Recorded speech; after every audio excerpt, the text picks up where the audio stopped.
Hey everybody, this is Laurel with the North Raleigh Seed Library. I've gotten so many questions about my secret garden, and I decided it might be helpful if I just put it in one place and let you know a couple of things that I've learned along the way. Even though it looks expensive, it really in the long run hasn't been. I know you don't believe me, but let me just kind of tell you what happened and how this came to be. I found fencing at a salvage yard that was super inexpensive. I got bushes that people were digging up and getting rid of because they were rebuilding and wanted to add a garage. And the most important thing was flowers. The flowers, for the majority of these, I got them end of season, when it was freezing cold, when it was super hot, when things were just looking bad. And that really did help me get to a place where I could stock my garden. The other thing was trying to make sure that I did all this in a very small space. This is only just a small portion of my yard. I've divided it on purpose so it's manageable.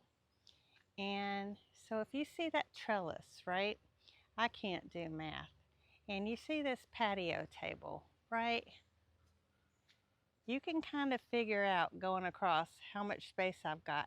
How many patio tables do you think I could fit comfortably in a line? I would say 1, 2, 3.5, really.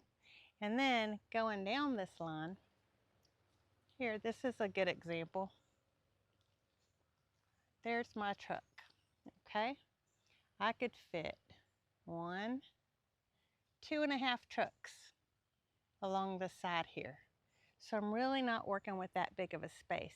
The way that I divided it though makes it look bigger than it really is. The other thing too, by keeping everything overpacked and tight, it helps me to create the illusion that I have a wall. Do you see these sticks? There's 1, 2, 3, and a big one, 4. So what I've done there is planted hydrangeas. I got them for $3 a piece, and I pruned off everything except the very top because I'm growing hydrangea trees.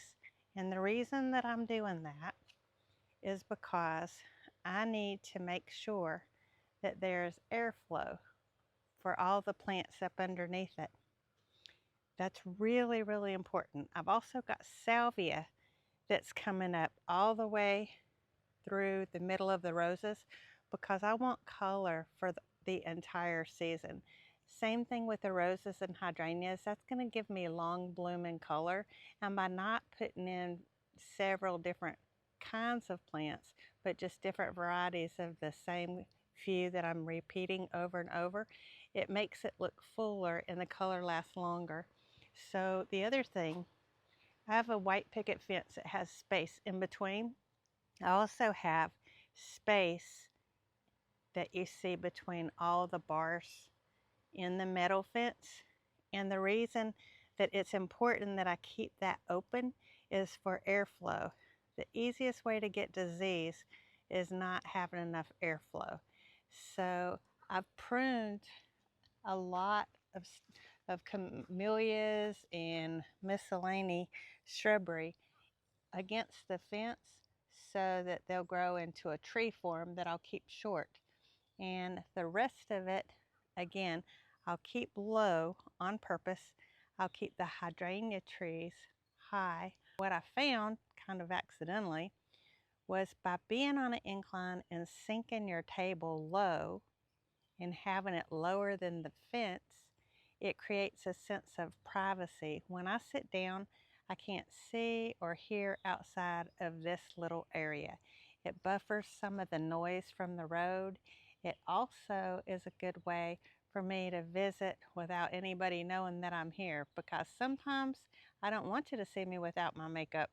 I hope that helps you. If you're planning a space for a secret garden, you can do the very same thing. Put your spin on it.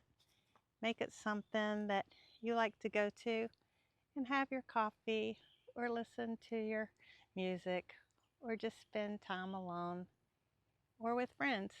Enjoy. Hope this helps.